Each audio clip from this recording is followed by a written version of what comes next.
Isang kwento ng pagtatapos, ang paglalakbay ni Anya tungo sa tagumpay.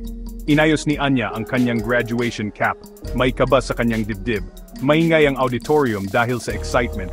Tumingin siya sa kanyang mga kapwa nagsipagtapos, ang kanilang mga mukha ay puno ng pagmamalaki at pananabik. Mahirap paniwalaan na dumating na ang araw na ito.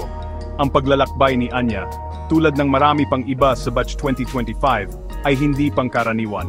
Naalala ni Anya ang mga unang araw ng pandemya. Lumipat ang paaralan sa online, isang nakakalito at nakakahiwalay na karanasan. Namiss niya ang samahan sa silid-aralan, ang presensya ng kanyang mga guro. Mahina ang internet, at madalas siyang nahihirapang sumabay. May mga araw na gusto na niyang sumuko, pero nagpursigi si Anya. Humanap siya ng mga paraan para manatiling konektado sa kanyang mga kaklase at guro. Sinuportahan siya ng kanyang pamilya na nagbigay ng walang sawang pagmamahal at paghihikayat. Unti-unti, nasanay siya sa new normal. Habang naglalakad si Anya sa entablado para tanggapin ang kanyang diploma, bumuhos ang kanyang emosyon. Pasasalamat sa mga taong tumulong sa kanya, pagmamalaki sa kanyang sariling katatagan, pananabik sa hinaharap. Hindi lang ito basta pagtatapos, ito ay patunay ng hindi matitinag na simangat ng batch 2025. Ang digital divide, pag-navigate sa online at hybrid learning. Ang paglipat sa online at hybrid learning ay isang biglaan at nakagugulat na karanasan para sa mga estudyante sa buong mundo. Ang access sa teknolohiya at maasahang internet ay naging malaking balakid para sa marami. Ang mga estudyanteng tulad ni Anya ay nakipaglaban sa pakiramdam ng pag-iisa at kalungkutan.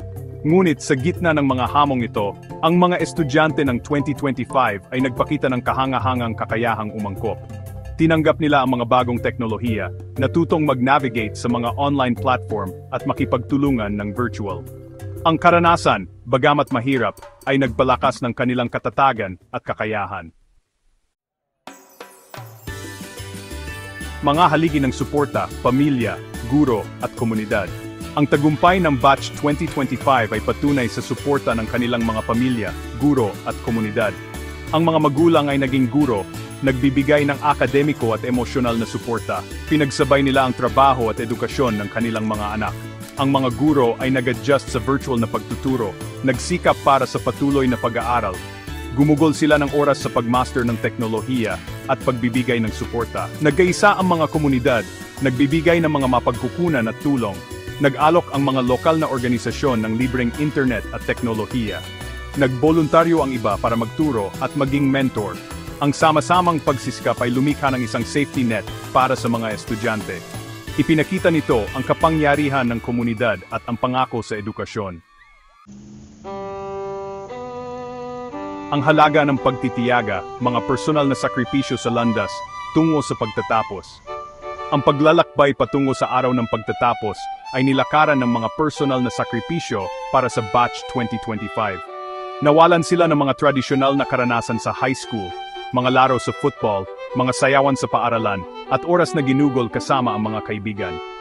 Nilimitahan ng mga lockdown at social distancing ang kanilang pakikisalamuha na pinilit silang isakripisyo ang mahalagang oras kasama ang mga mahal sa buhay. Maraming estudyante ang nagtrabaho ng part-time para makatulong sa kanilang pamilya sa panahon ng kawalan ng katiyakan sa ekonomiya. Pinagsabay nila ang trabaho at pag-aaral, madalas isinasakripisyo ang tulog at oras para sa libangan. Malaki ang pressure para magtagumpay, kapwa sa akademiko at personal.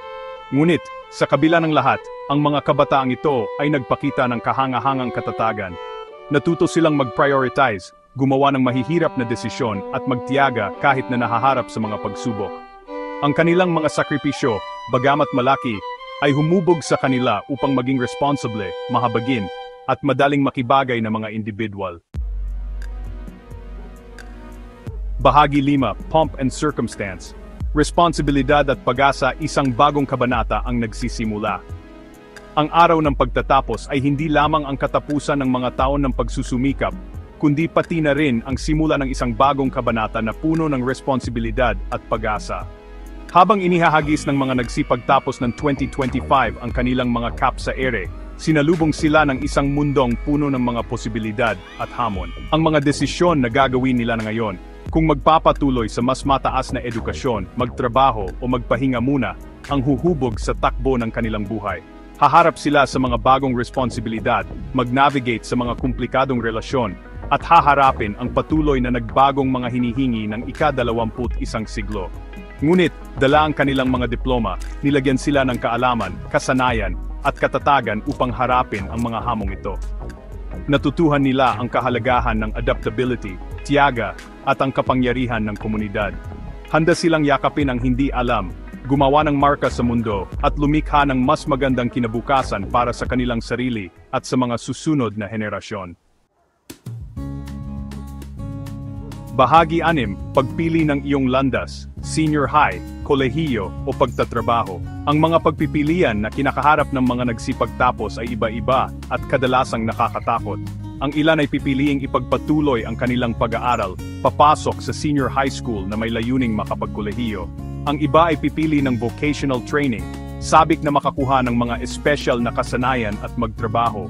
Ang iba naman ay maaring pumili na magpahinga muna, naghahanap ng personal na paglago at eksplorasyon bago simulan ang napiling landas. Ang bawat landas ay nag-aalok ng mga natatanging pagkakataon at hamon. Ang desisyon kung aling landas ang tatahakin ay isang personal na bagay na naiimpluwensyahan ng mga individual na hangarin, sitwasyon sa pananalapi, at dinamika ng pamilya. Ito ay panahon para sa pagmumuni-muni, para humingi ng gabay sa mga mentor at mahal sa buhay, at para magtiwala sa sariling kutob. Anuman ang landas na piliin, ang susi ay ang harapin ito ng may parehong determinasyon at katatagan na nagdala sa mga nagsipagtapos na ito sa kanilang mga taon sa high school. Ang mundo ay puno ng mga posibilidad, at sa pamamagitan ng pagsusumikap, dedikasyon at paniniwala sa sarili, lahat ay posible. Bahagi 7, isang mensahe sa mga magtatapos sa hinaharap, yakapin ang mga hamon, ipagdiwang ang mga tagumpay. Sa mga magtatapos sa hinaharap, sinasabi ko ito, ang inyong paglalakbay ay mapupuno ng parehong tagumpay at pagsubok. May mga sandali ng kagalakan, excitement at tagumpay. Mayroon ding mga panahon ng pagdududa, pagkabigo at mga balakid. Yakapin ang lahat. Ang mga hamong kinakaharap ninyo ang huhubog sa inyo at magpapalakas sa inyo. Magtuturo ito sa inyo ng mahahalagang aral tungkol sa inyong sarili at sa mundo sa paligid ninyo. Ipagdiwang ang inyong mga tagumpay, gaano man kaliit ang mga ito. Ang bawat milestone na naabot, ang bawat balakid na nalampasan, ay patunay ng inyong lakas at determinasyon. Tandaan na hindi kayo nag-iisa sa paglalakbay na ito. Ang inyong pamilya, mga guro at komunidad ay nandyan para suportahan kayo sa bawat hakbang. Umasa sa kanila, matuto mula sa kanila, at humugot ng inspirasyon mula sa kanilang matibay na paniniwala sa inyo.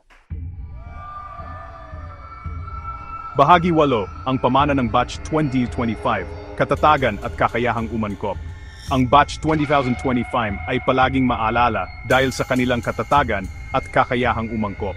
Hinarap nila ang mga hindi pa naganap na hamon ng may katapangan, determinasyon at semangat ng inobasyon. Tinanggap nila ang mga bagong teknolohiya, umangkop sa mga bagong paraan ng pag-aaral, at sinuportahan ang isa't isa sa mga panahon ng kawalan ng katiyakan. Ang kanilang pamana ay higit pa sa kanilang mga akademikong tagumpay. Ipinakita nila sa mundo ang kapangyarihan ng koneksyon ng tao, ang kahalagahan ng komunidad, at ang hindi natitinag na semangat ng kabataan. Itinuro nila sa atin na kahit sa pinakamadilim na panahon, maaring umusbong ang pag-asa at malalampasan ng tao ang anumang balakid. Habang sinisimula nila ang kanilang susunod na kabanata, dala ng mga nagsipagtapos ng 2025 ang mga natutunang aral at ang mga ugnayang nabuo sa mga pambihirang panahong ito. Sila ay isang henerasyon na hinubog ng kahirapan, ngunit puno ng pag-asa, determinasyon, at isang matibay na paniniwala sa isang mas magandang kinabukasan. Bahagi 9, isang mas magandang kinabukasan. Ang mga nagtapos ng 2025 ang nagbibigay liwanag sa daan. Naghihintay ang mundo sa mga kontribusyon ng Batch 2025. Sila ang ating mga susunod na innovator, leader, artista, at mga ahente ng pagbabago. Sila ang huhubog sa ating mundo, hahanap ng mga solusyon sa ating mga pinakamahirap na hamon, at lilikha ng isang mas makatarungan at pantay na lipunan para sa lahat. Habang pinapanood natin silang humayo sa mundo, gawin natin ito ng may pusong puno ng pagmamalaki at pag-asa. Ipinakita sa atin ng mga nagsipagtapos ng 2025 kung ano ang ibig sabihin ng pagiging matatag, madaling umangkop at mahabagin. Binigyan nila tayo ng sulyap sa mas magandang kinabukasan na kanilang pinagsisikapang likhain. Naway magbigay inspirasyon sa atin ang kanilang paglalakbay na magsikap para sa kahusayan, yakapin ang mga hamon at huwag kalimutan ang kapangyarihan ng pag-asa.